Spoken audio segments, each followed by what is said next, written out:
Good morning, my dear students. We have already taught the various types of nouns like common noun, proper noun, gender noun, collective noun, abstract noun, countable noun, uncountable noun. Now, one more noun is there. This is possessive noun. Possessive noun means, what is the definition of possessive noun? Possessive noun means are those nouns that show possession. Means positive nouns are use to show ownership. कोई भी चीज़ के बारे में जो perfectly ownership बताता है that is called positive noun. For example see here step 1 in singular nouns person place thing और idea we add apostrophe and S after the noun.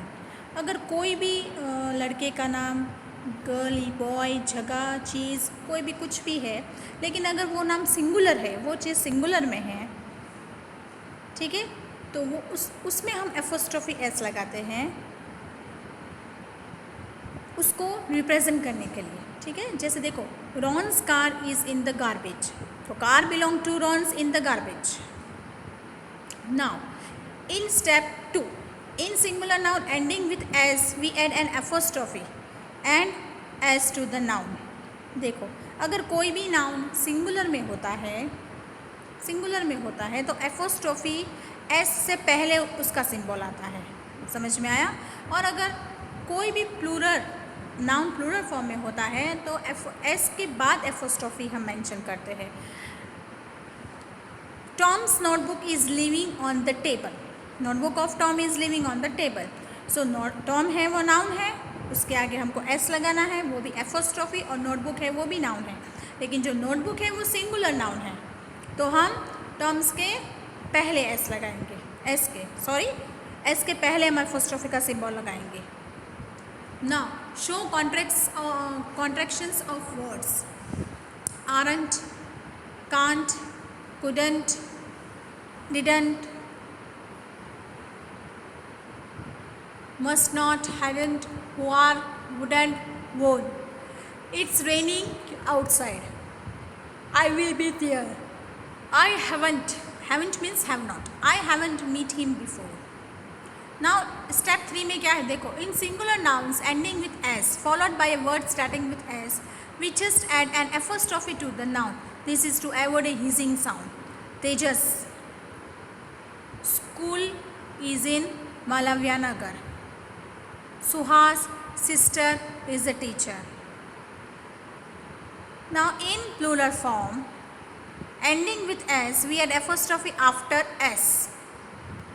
Singular में हम एपोस्ट्रोफी एस पहले लगाते हैं और प्लूरल में हम बाद में लगाते हैं. Now students reports card are ready. Girls देखो गर्ल्स के बाद एपोस्ट्रोफी है. Dance classes have been postponed. ठीक है, तो स्टूडेंट्स भी प्लूरल फॉर्म है, कार्ड्स भी प्लूरल फॉर्म है, इसलिए स्टूडेंट्स एस के बाद एपोस्ट्रोफी आएगा. इसमें भले है लेकिन एस के बाद एपोस्ट्रोफी आएगा.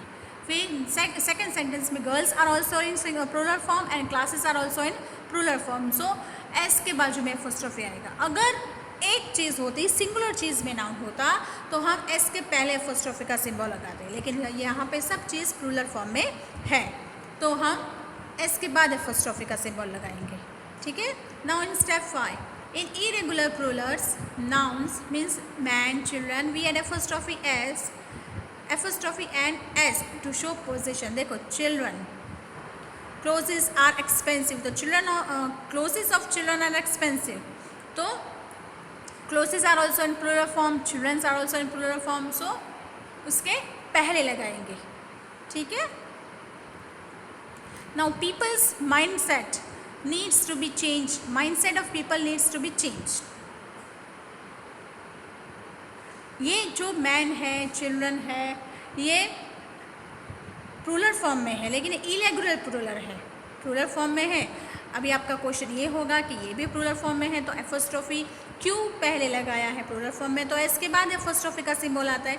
लेकिन this plural nouns are already in irregular plural nouns, इसलिए जैसे foot foot is a singular but feet is a plural, ठीक है। तो फिट में भी अगर हम फिट्स बोलेंगे तो पहले अपोस्ट्रोफी एस आएगा, उसका सिंबल पहले आएगा, ठीक है। इस वजह से ही इसमें चिल्ड्रन एस से पहले अपोस्ट्रोफी आया है। Now recognizing positive noun in the following sentence. The garbage cage is needed clean, singular है। The car's bumpers were locked, plural है, इसलिए उसके बाद एस के बाद अपोस्ट्रोफी का सिंबल आया। In the traffic jam. Now Jennifer's new handbag matches her shoes perfectly. Jennifer's is a singular. The cat's bowl is filled with cheeseburgers. Plural है इसलिए. The dogs like milk. Plural है इसलिए. Apostrophe बाद में आया. Okay students, clear? Bye bye. Thank you.